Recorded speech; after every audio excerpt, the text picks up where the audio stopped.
Bu ayda sədəqə vermək çox gözəldir. İmkanınız olan qədər çalışın, başqalarına faydalı olasınız.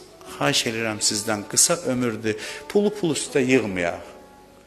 Xərcləməklə azalmır, vallahi azalmır.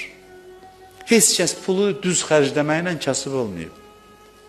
Kim ki qorxur verərəm azallar, vallahi inanmayıb. Bunun xəzinənin sahibi odursa, deyirsə buna ver, necə ola bilər ki azaltsın?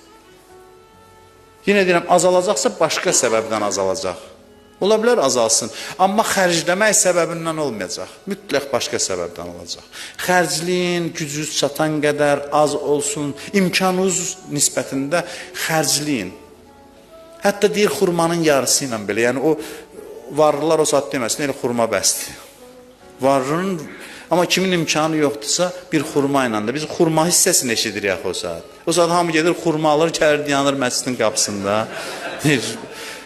Bu qədər söz danışsan, infaqdan, sədəqədən eşitmir. Xurmanı tez eşidir, gəlir onu verir ki, hədisdə xurmanı deyib, o adamsın ki, başqa heç nəyə imkanı yoxdur. Nə qədər xurma yedizdirəcəksən cəmaata. Ona görə də sədəqə bu ayda çox fəzilətlidir, çox üstündür. Əlindən gələn qədər başqalarına sədəqə verəsən. Hətta bunu da deyiblər ki, var dövlətimiz yoxdursa gülüşlə, təbəssümlə insanları şad eləyin.